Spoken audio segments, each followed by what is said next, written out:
மதுரை மக்களவை தொகுதியில் அதிமுக சார்பில் போட்டியிடும் மருத்துவர் சரவணனுடன் எமது செய்தியாளர் முத்துகிருஷ்ணன் நடத்திய கலந்துரையாடலை தற்போது பார்க்கலாம். தேர்தல் களப்பணிகள் குறித்தும் அவருடைய வெற்றி வாய்ப்புகள் எப்படி உள்ளது என்பது குறித்தும் அவரிடம் சில கேள்விகளை முன்வைக்கலாம். சார் வணக்கம். மதுரை பாராளுமன்றத்தில் அதிமுக சார்பில் போட்டியிட இருக்கீங்க. உங்களுடைய வெற்றி வாய்ப்பு எப்படி சார் இருக்குது? முதல் கட்டமாக ரொம்ப பிரகாசமாக இருக்குது சார்.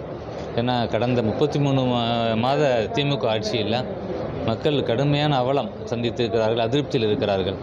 அதனால் எப்படா தேர்தல் வராது, திமுகவுக்கு எதிராக வாக்களிக்கணும் அப்படின்ற மக்கள் எண்ணம் இருந்துக்கிட்டே இருக்குது. அதனால் தேர்தல் அறிவித்தப்பயே எங்களுடைய அனைத்து இந்திய அண்ணா முன்னேற்ற கழகத்தின் வெற்றி நிர்ணயிக்கப்பட்ட ஒன்று. குறிப்பாக மதுரை பார்லிமெண்ட் தொகுதி எடுத்துக்கிட்டோம்னா 8000 கோடிக்கான திட்டங்கள் அம்மாவின் அரசு எடப்பாடியார் காலத்தில் தான் செயல்படுத்தப்பட்டிருக்கிறது.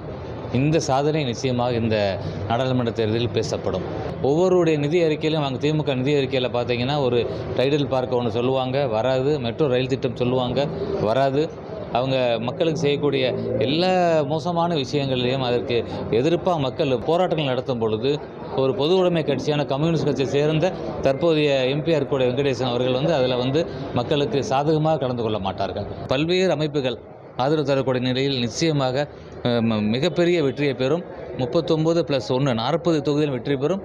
அந்த வெற்றி மதுரையில் தொடங்கும். இங்கு குறைந்தது 2 லட்சம் வாக்குகள் வித்தியாசத்தில் நான் ஐயாவுடைய ஆசையுடன் புரட்சி தலைவர் அம்மா அவர்களுடைய அருளாசியுடன் நிச்சயமாக நான் வெற்றி பெறுவேன்.